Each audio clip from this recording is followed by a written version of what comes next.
wind never really stopped. It just kept going, long after there was nothing left to fight it. Somewhere in that endless white, at 80 degrees Celsius, a 75-year-old woman stood against something no human body was ever meant to face. Not time, not age, not even fear, but the slow realization that survival is never guaranteed, no matter how hard you try. Have you ever thought about how it feels when the cold doesn't just touch your skin, but goes inside you?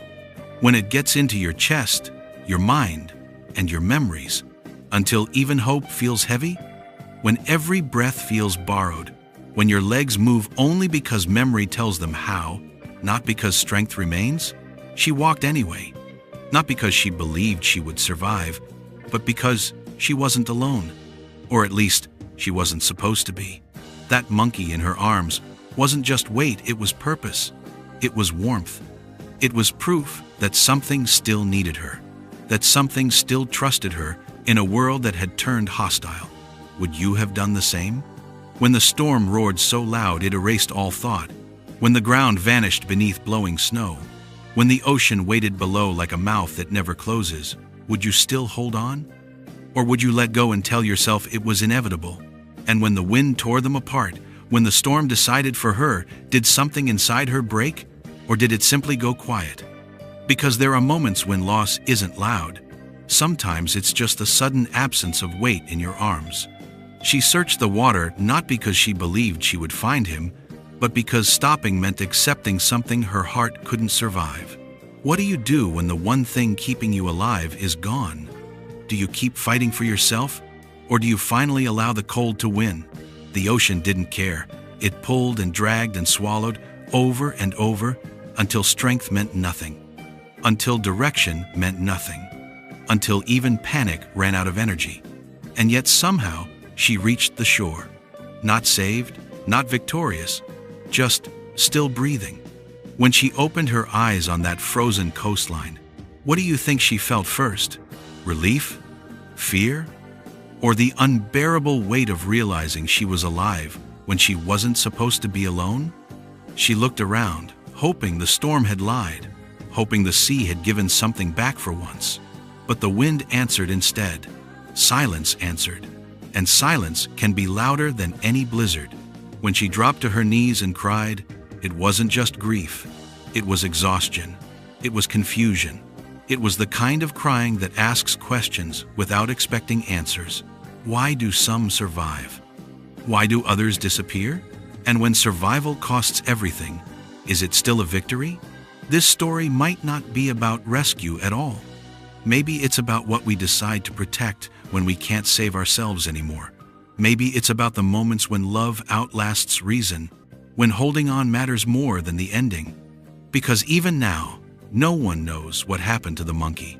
There were no tracks, no signs, no body carried back by the sea, only unanswered space where something once struggled.